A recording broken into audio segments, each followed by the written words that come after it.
Kia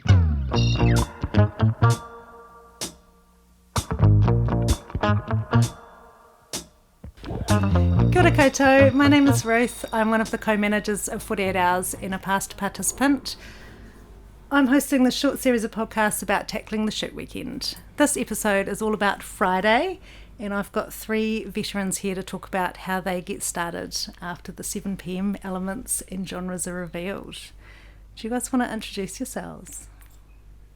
Kia ora koutou. My name's Fran Carney. I am calling myself a veteran. I don't know if I'd go that far. So I work at NZ On Screen, Iwi for Te Ahua, which is an online showcase of historical New Zealand content. We've got a few of the 48-hour films on site. And I started off with 48 Hours working with Dino. Hi, I'm Dino. And yeah, I've been doing 48 Hours since 2004. Kind of now I just do it intermittently when it's a special occasion. But for many years I was doing it every year religiously like a sport. Cool. Am I coming in on this pause? Sure. Nice. I'm Rosie Howells. I'm a screenwriter and an actor, and I've been doing 48 I think since 2011, but I didn't start getting serious until 2015. I'd say there was a lot of silly buggers before then. Yeah. Awesome. So I want to start with Friday night at 7 p.m. What do you guys do? Where's your team at? Try. No. What's the kind of process of finding out all of your genres? Do you have the whole team there? You know, maybe we could just start with Dean. You could describe how you deal with Friday. So now that everything's online, it's a little bit easier, the release, you know, because it used to be a couple of people would go to a hall and then they'd have to drive back and all that sort of shenanigans. But we basically have everyone get together from around 6. So is that the whole team? As many as can make it. And obviously, like, we don't know what we're making yet, so we don't know who all the actors are because we don't know what the roles are. So we may have 1 or 2 people that we have said, look, whatever acting there is, we'd like you to do it. Don't know what it will be yet, so those people will come along, as much crew as can make it, and definitely the writers. And we'll kind of bond for an hour and drink a little bit of liquid, and then at 7 o'clock we'll watch the release, and then we'll basically brainstorm as a group for about 2 hours, like till about 9 o'clock, and we're hopeful that by 9 o'clock we've settled on a story, and then the writers will separate from the rest of the group, who will hang around eating and drinking and having a good time while the writers kind of probe the story some more, and we'll come, you know, go into the room and time to time we'll be like, guys, we need a swimming pool, and then we'll leave the room and we'll leave it to the rest of the crew to be like, okay, well, who's got a swimming pool? And everyone starts texting their friends, auntie, who's got a swimming pool, or hey, we need a yellow waterproof jacket. So someone will be like, okay, shit, let's go to Kmart right now, and that sort of stuff. So as the story gets kind of probed, those people are kind of doing sharing the kind of pre-production process, and at some point they will leave and go home and have some sleep, and the writers will start writing up an actual script. So once we've beaten the story around a lot, we'll bring it into a screenwriting software program which we use, Faden Pro, which is free. So, and it makes it really easy, and yeah, we'll write that script until we are satisfied with it, and you know, that might be 2 in the morning, it might be 4:30 in the morning, and then when we've done that end, we'll have some sleep. That's quite epic. You guys are quite epic. What about you, Rosie? You're quite so epic. Yeah, actually really similar in lots of ways. I think maybe one thing I'll mention is even before Friday, establishing with the team what success looks like for us, because I think it can look different for everybody, and certainly when I first started competing, I just wanted to have fun with my friends, and if you want to do that, then it is really fun to be writing with like 7 people around a laptop, especially if you're doing comedy and, you know, and drinking and just kind of trying things out. And I think it's really good to establish those conversations early about what people want to get out of the competition, because it is a lot of hard work, so I think you have to know why you were doing it. So I think before I went to film school, it was just about having a good time. When I went to film school, that's when I kind of worked out that I wanted to be a screenwriter, and I met other people who were also interested in kind of one specific role. And then we got together to do 48 so that we could develop our skill sets specifically in that area. So kind of going into it, people knew that I wanted to write this screenplay by myself. And I didn't want a director to be a director who wanted to be a director, and there would be someone who wanted to be a gaffer, and no one else would do the lights. They would do the lights. And I think it's great to establish that early before the Friday. I was going to say that's really good, because lots of teams work real differently, and because we see all of a range of teams, and you know, some people just want to finish, some people are out to win, and it is a real spectrum, and lots of teams function differently. Some are super, there's 4 of them, they all do everything. Some teams there's 1 of them, they all do everything. Some teams there's 20 and they have a real, you know, defined roles, and yeah, it's quite good to have decided that beforehand so that you don't have those conflicts. How big's your, like, are you usually writing on your own? Is your writing team you? Yes, so I am a big believer in writing with 1 or 2 people, which I know that that's different for everybody, but I personally, in my own writing, and 48, and I guess my own style in general, I think originality is really important to me, and a singularity of vision, and it being distinct and it having a voice. And I was really interested in finding my distinct voice, just in the way that a director would be interested in finding their directorial style, or a gaffer would be interested in finding their lighting style. So I think 48 for me, that was a goal of mine, that I could work out who I was as a writer. And I think there are lots of situations where having lots of writers can make the work richer. I think especially with comedy, when everyone's throwing in jokes. But I do think it's easier to write something really original and distinct when it's only coming from 1 or 2 people. So I wanted to have 48 as an opportunity to do that as well, because I come from a comedy background where I'd be writing comedy shows with like 15 people. So that was a goal of mine and of the team as well, that everyone would develop their own voice, and that it would be, in that way, hopefully more stylistically unique. Does that make sense? Sorry, that was very rambly. No, it's good. That's great. No, that's great. I think sometimes collaboration, it can strengthen a vision or it can dilute a vision, and maybe when you are younger and you don't know how to collaborate in a way that's going to make something better, I think it's quite cool for someone to really take charge of an area. Mm-hmm. Yeah, that was my experience anyway. Also, just from a productivity point of view, my worst nightmare is a bunch of people sitting around the laptop. Do you still do like a bit of a brainstorm with the whole team and stuff though? Yeah, so really similar to Dan, the whole team will get together and we'll come up with a concept that we like and we're happy with, and the big building blocks are there, and then I'll go away by myself and write up the script and be kind of texting the director and the producer throughout about anything new that's coming up. But we would always really reverse engineer the film to our locations and our actors and our props. So if we had anything cool and unique, we would try to reverse engineer that.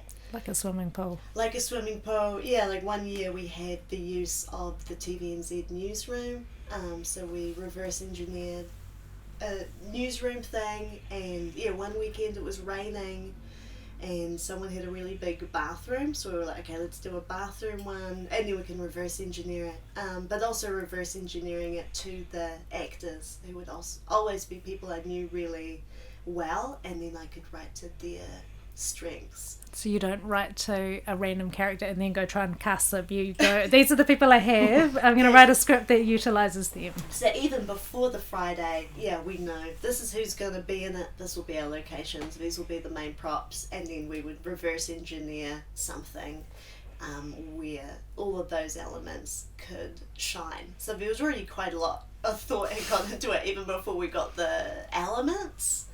Yeah. What about you, Fran? You're more on the producing end of things. Because I started doing it, right down that when it first kicked off, and it was called guerrilla filmmaking, which was very much... I was trying to find the phone that we had back then. It was just like, I don't even think we had cell phones. I don't know, but there was a lot of running involved. And I remember on a Friday night, everyone would be waiting in a house, and we would practically run with the genre we'd been given into a car and then drive up to the house and then we'd announce it and then it would all kick off. So there was definitely, I think, when we first started off, there was that exciting element of we had a few things in place, but then there was that, craziness of trying to find the pool or someone's mum will be okay coming in and acting. But yeah, I think it's evolved a lot, I think, and it's a lot more strategic potentially now.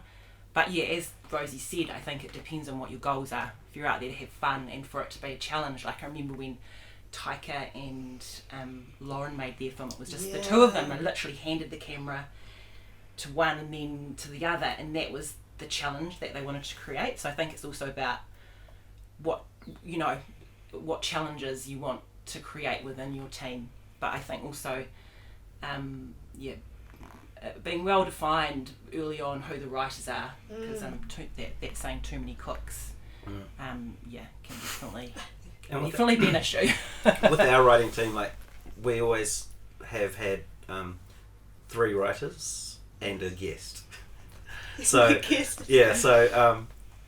so for a long time it was Richard, Sam and me were the writers, but during the brainstorming session someone would always stand out we'd give them a little shoulder tap and be like, do you want to come into the room? And it was usually an actor.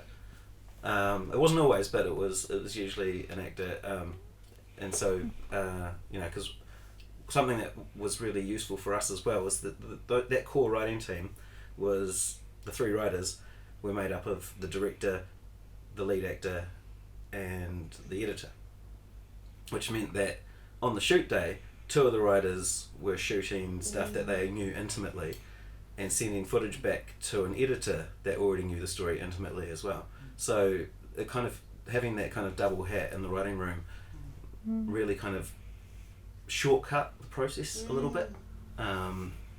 There's the same with our team. I'd be the writer and usually the main actor, and then the director would also be the editor. And it just makes it go a lot faster. And also just to be really lazy as a writer, knowing I was going to be, me and my best friends would be the lead characters.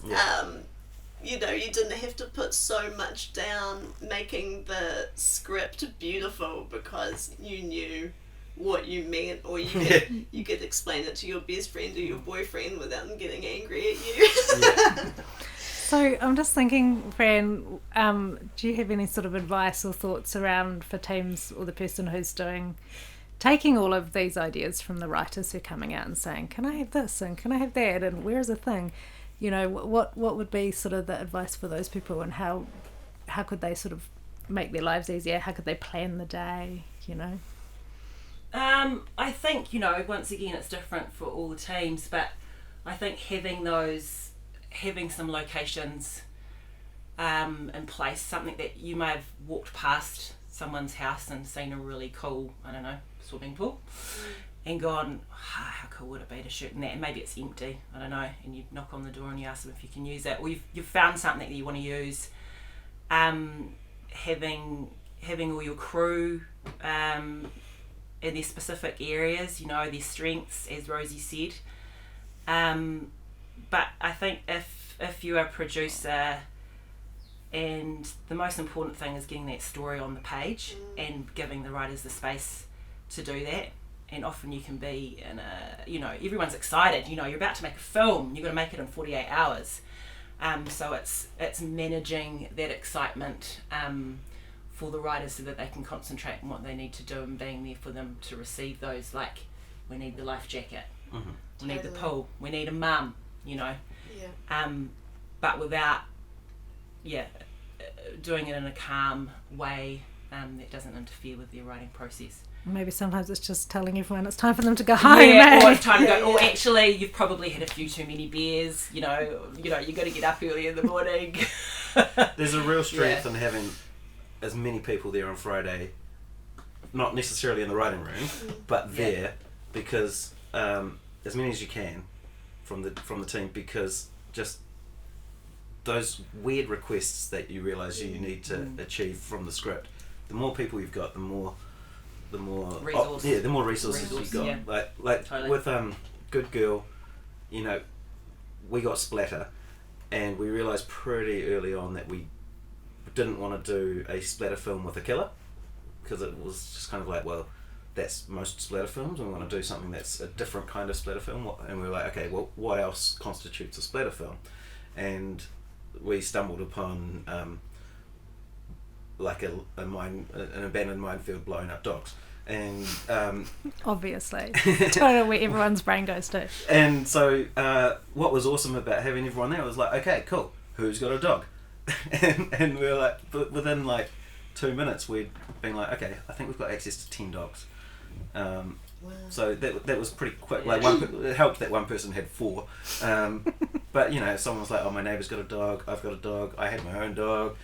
You know, we just basically filled the room with dogs almost immediately, and well, not literally, but you know, and it's all these things that come up in that scripting.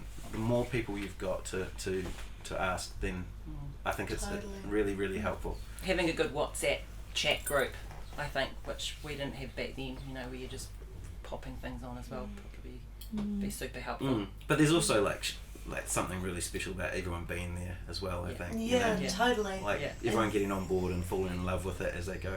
Like the sleeping plot, right? We're like, this is a cool story. This will work if we can find someone with a backyard that will let us dig a grave. Yeah, and then someone in the room was like, you can come round to my house and dig a grave. Yes, you can do my house. Yeah, like, there's still a mound on her lawn that looks a bit this years and neighbours are pretty years suspicious, later. But like that was important. If there were only like 3 or 4 of us there, and we were all renting at the time, it's kind of like, you know, well, I don't think we can do this. That's true. So the more people you've got, like, and especially if they're there in the room getting passionate about the idea, they're more willing to sacrifice their lawn. So I feel like that leads really nicely into kind of trying to tell an original story, and you know, like maybe you could talk a little bit, Rosie, because you started talking about that. But like, how do you know that it's a good idea and it's a cool, original, unique idea? Because we watch a lot of 48-hour films, and you know, a lot of times people get the genres and elements and they go straight to sort of your classic tropes and your logical ways of using them, and so you see a lot of repeats. But the really cool standout films are the ones where people do something really unique or surprising or original, you know. Like, how do you find that idea on Friday night? I personally think that the limitations are the easiest way to make it original, because if you have all the options available to you, you probably will end up doing the same thing as everybody else. But we were always able to land on something original quite quickly because we had given ourselves so many restrictions. We were like, these are the actors and this is what they're good at and these are the locations we wanted to use.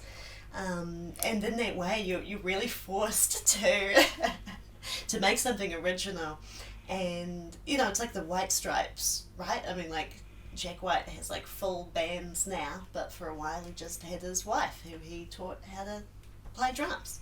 And the White Stripes sound so original because of that. And so I really like to use those limitations, but also there's a few things that are just really important to us as filmmakers, and once you start whittling those down, you know, for example, we never wanted to kill a woman or punch a woman for a plot point, which was something we just saw a hell of a lot of.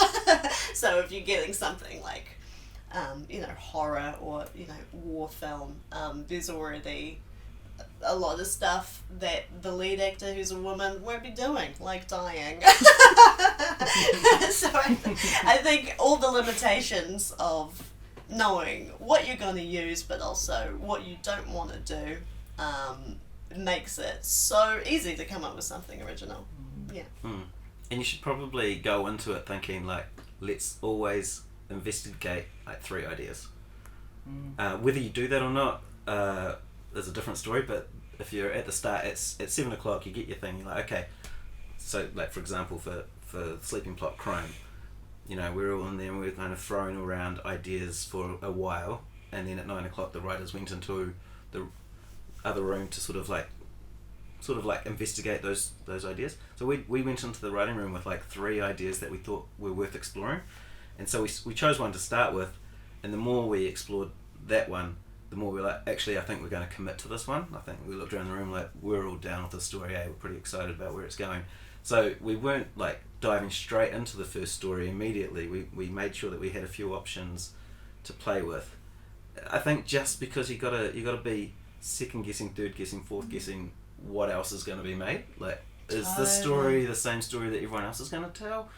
If so, like, why would I want to do that? So, you know, like, what's something that I can bring to this, that's something that like interests me personally as a exciting new story. And, you know, you might not stumble upon that immediately between the hours of 7 and 8 p.m. on the Friday. You might, like, you got to be ready to go, actually, let's keep thinking. This story's kind of cool, but also I feel like I saw that 2 years ago and 3 years ago, and you know. And you can feel it, right? You can feel it when and everyone's like, oh yeah. Yeah, We can make that. Oh yeah. There's a real difference between and yeah. Is that one of the really helpful things of having the team there? Because they can sort of, you can test the idea on and get their reaction, and if they're all like, oh my gosh, that's amazing. Totally. Whereas if they're like, oh yeah, I know what you mean, like, oh no, that sounds alright. Oh yeah. I think. And in that way, they're like the first audience as well, because I also think about, you know, people watching the films like back to back to back, and it's like, how would they describe it? You know, be like, oh, it was that. You know, that pink eye one, or, you know, and it's like if you had to put too many keywords in to distinguish it, if you think about the audience then trying to describe it to their friends which one it was, then it would take like a while to get into the distinctions. So that's got a good point. Like, you've only got 5 minutes to make a satisfying story. Like, you kind of have to keep it quite simple, right? I think so. As much as you can, yeah. I mean, there's no one size fits all on that. Like, I like to think that a good short film is one idea about one thing that happens on one day that changes everything. Which Good Girl is definitely that. But then the Sleeping Plot's not. The Sleeping Plot's much, you know, it's got multiple scenes. It's got a wee montage in the middle. It's kind of, there's no one size fits all on it. Good Girl was in kind of one location, Sleeping Plot was in a few. Yeah, I wish I could say that a good story is one. Like, I like the idea that it's one moment in time that changes everything. I think that's a really cool place to start in terms of simplicity, but it doesn't necessarily, like, not all great films fit that brief, unfortunately. I mean, unfortunately. I think a great film is a film that you can execute. Again, it's like there's no point in writing this amazing script if you don't have the resources to make it, and that's why I like retrofitting it to the elements that are going to make it strong. Done is better than perfect. Exactly. Yeah, exactly. Yeah, we do see a lot of films coming slowly in 7:30 p.m, 8:30 p.m on the thing, and people texting us and telling us that they just had to add this last little VFX and it threw it over time, and you're like, you should have just sent it anyway. I think also just talking about those ideas about, you know, not being necessarily sold to one idea, I kind of want to contradict myself again by just talking about Good Girl getting splatter. We talked about making sure we had 3 ideas before we committed, but when we were investigating the genre itself and how we wanted to treat that, and not wanting to kill people like with a murderer and stuff, and, you know, just a slasher, that kind of, I mean, we didn't have to come up with 3 ideas, because when we came up with the idea that was subversive enough for the genre for us, or, you know, just a different spin on it, we kind of like realised that we were on the right track and we didn't need to come up with a few more, because we were kind of like, this is already an unusual way of telling that genre's story. So I guess that's another way to think of it, is what can you do with that genre that isn't quite, like, you start like looking at the different ways of treating that genre at the start, and that might shortcut the process for you, instead of going, you know, like a crime story. You might be like, okay, there's a detective and there's a femme fatale and there's a murder, but then you've got quite a lot of work to differentiate that from every other detective, femme fatale, murder, crime film. Whereas if you go like, okay, well, what's a different kind of crime film? What's a film where you don't even know what the crime is until like at the end you're like, oh, whoa, what a twist or something. Like, Only the irony of the genre. Yeah. That's a good point in that, because I make comedy and all of our actors would be comedians, every genre we got was also comedy. And it would be gross out comedy, because that's what I make. So if we got horror, it would be a horror gross out comedy. If we got thriller, it would be thriller gross out. So the year we actually got gross out comedy was extremely exciting. But I think that is one of the easiest ways to make something original, is if you are given a genre, to put another genre in it, is, I guess, like a little cheat code for making something more original. And it's nice to think about that before you go into it. Like if you have someone on your team who's at makeup school and really good at making scars and gashes and blood and stuff, if you got romance as your genre, going into it knowing you were going to make it a horror romance because you've got this person on your team who can make scars, you know, that's some of really those, good way to do it. those cross genres can be really fun and actually be a super great way to make it really original, which is really nice. I'm just thinking about endings. You know, we see lots of really cool 48-hour films and people set up this amazing premise, and sometimes they don't always deliver through to the ending. And I don't know about you, Fran, but you read a lot of scripts and things. Jeez, don't ask me.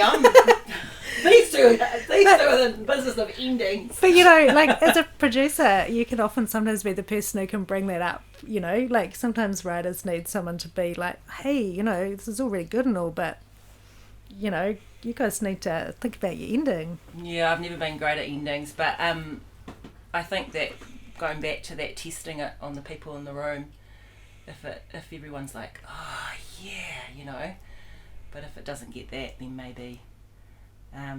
maybe it's worth just playing around. I don't know. It's not an area that I have expertise in. What about you, Dean? Well, how do you get there? It's one of those things where it can be very stressful because you don't know if you're going to get to them. Like, it's always stressful being like, I'm going to make up a story. Is it going to be good? I really want it to be good, but there's a chance that it won't be good. And I'll use Good Girl again as an example. Like, we were this was in the big main brainstorming section. We managed to knuckle down the story before 9 o'clock with everyone before we even, like, we got through the whole thing as an outline, as a general outline. And we did that kind of bit by bit, and we knew that, we thought for a while that when they reached the other end of the minefield, that was going to be the end. And so we were talking about that for a while, and then it was kind of like, it's a little bit A to B.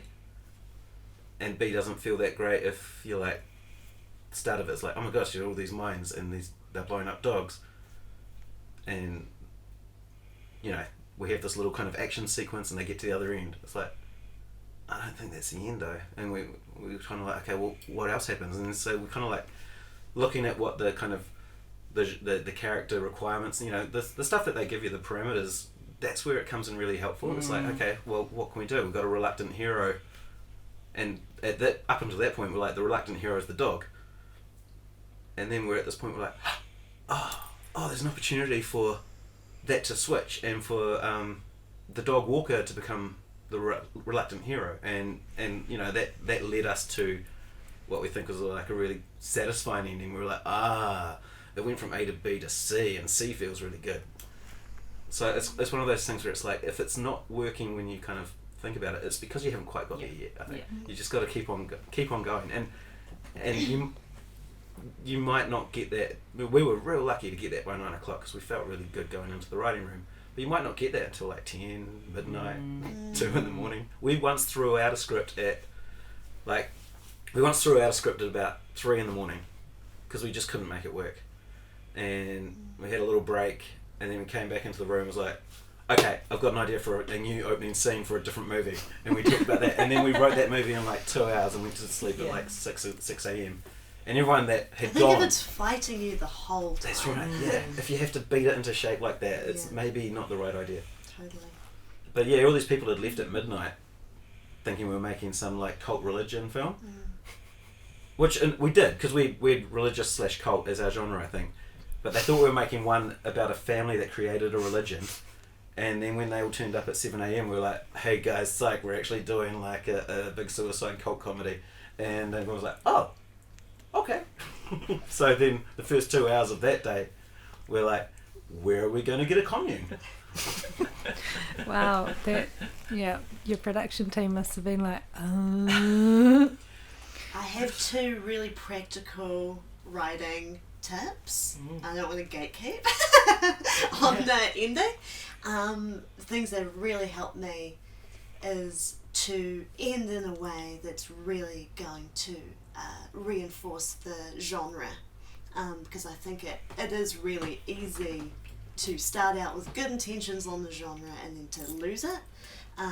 So if the genre is gross out comedy, the final scene should be the grossest and the funniest, and if it's romance, the final scene should be the most romantic, or if it's horror, it should be the scariest moment, and I think that's a great way for it not to trail off.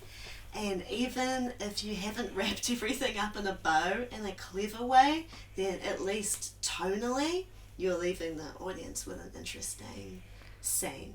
You are reminding me of that film Shit Chat, the gross out comedy. Oh, which yeah, absolutely. We won't reveal the ending of, but that does exactly what you're saying. So people should go and watch Shit Chat.